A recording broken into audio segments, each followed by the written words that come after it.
de la fierté qui m'anime pour la première partie de la cérémonie que l'on a eue avec le commandement, l'hymne national, la levée des couleurs. C'est un moment très important pour notre institution. Mais c'est un moment important pour toutes les institutions et structures du Sénégal.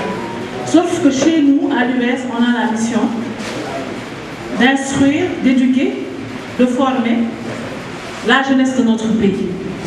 Et c'est en cela que la cérémonie de levée des couleurs est un moment fort, mais qui est réitéré à chaque fois que l'US organise pour ses étudiants, aussi bien pendant les moments d'intégration, de socialisation quand ils arrivent, que pendant les moments de communion scientifique.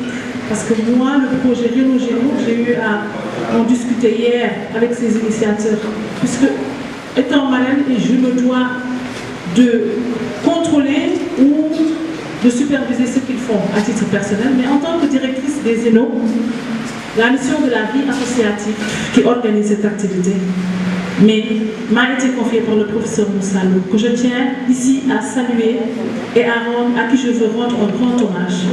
Il est en train d'abattre un excellent travail au niveau de l'US. Et sa confiance, si nous la méritons, c'est parce qu'on a eu la chance au préalable à l'université Gaston Berger, où nous avons fait nos bancs, mais où nous avons commencé notre carrière professionnelle avec l'ancien ministre, le professeur Manito Diane, ancien ministre de l'Enseignement supérieur, de la Recherche et de l'Innovation, actuel président du conseil d'administration de, j'oublie la structure, Petrosen, voilà, quand on parle de pétrole, on y va en deux temps, mais pour dire que l'US, en tant qu'innovation, a une mission spécifique, mais on le partage avec les autres universités, c'est celui de service à la communauté. Et le discours de l'administrateur ce matin l'a vraiment bien cursé, noté, en ce que nous, en formant nos étudiants depuis la première année, nous apprenons à être des étudiants, mais à être des serviteurs pour leur communauté. Leur communauté, c'est celle d'abord interne de l'ENO, des étudiants. Je pense que M. Amar est devenu longuement dessus en appelant ses pères et frères, étudiants et étudiantes, à venir servir au niveau de leur communauté, mais tout de suite, et en même temps, ils sortent servir la communauté externe. C'est le département, c'est le terroir, c'est la localité, c'est les quartiers, et en cela, nous sommes en partenariat avec les services de défense et de sécurité, nous sommes en partenariat avec les mairies, nous le sommes avec les préfectures, nous le sommes avec toute organisation ou association reconnue par l'État du Sénégal qui œuvre pour le développement de notre pays. Ma seconde fierté, elle est de venir à Kaolack pour la première fois. Parce que j'étais d'abord directrice de l'alignement, de la planification stratégique et des projets, de 2017 à 2020, où je gérais le cadrage avec le coordinateur comme conseillère.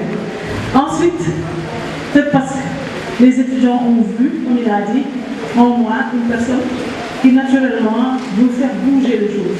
En tant que juste sociologue de développement, spécialiste des questions de genre, j'ai eu à initier depuis la direction de l'alignement des activités propres de service à ma communauté estudiantine de l'UVF, de leadership féminin.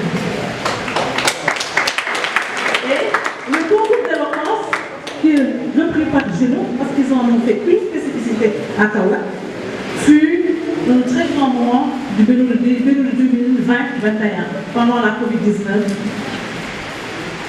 Tous les élèves ont concouru pour avoir une lauréate de la meilleure en éloquence féminine.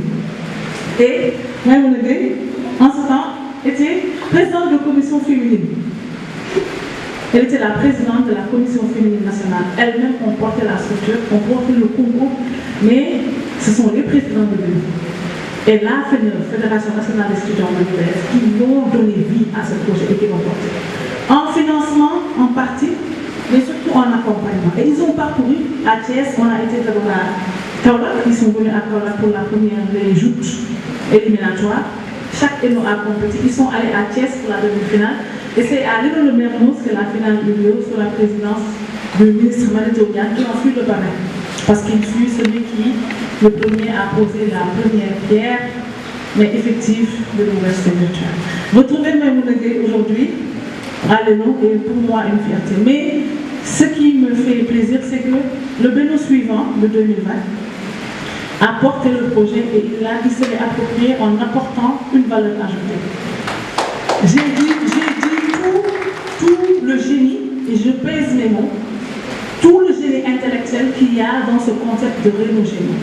Et j'ai invité l'administrateur dans son bureau, devant les autorités que vous êtes, à ce qu'il puisse porter davantage en label, en vulgarisation interne et externe, mais en bonne pratique au niveau de notre direction, qui est la direction des espaces numériques que je partage avec lui. Cette tenue, elle m'avait été offerte par la Commission féminine nationale il y a 1 an. Et lorsqu'elles me l'ont offerte, c'est une culture chez nous.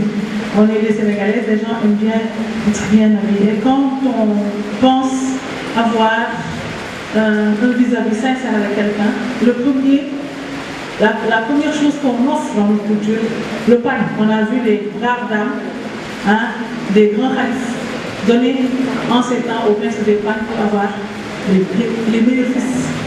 Elles ont donné une tenue et, séance tenante, je leur avais promis de mettre la tenue à une finale. Et Amar et son équipe, parce qu'ils ont vu le travail féminin, parce qu'ils ont cru au potentiel féminin. Mais nous, le genre, c'est un genre qui ont pour mission de faire le développement de notre institution. Donc nous nous prenons par la main, c'est un symbole. Je prends le temps de l'expliquer, mais c'est parce que pour nous, les valeurs, c'est des savoir-faire et des savoir-être en même temps. Et le plan stratégique de l'UVS que j'ai eu la chance d'opérationnaliser en 4 ans, mais réellement au centre de l'ADN de l'UVS, en plus du numérique, cette question de service à la communauté. Donc, je remercie Dieu m'avoir permis d'honorer la promesse que je vous avais faite de porter ça à une finale. Ce n'est même pas une seule finale, c'est 2 finales.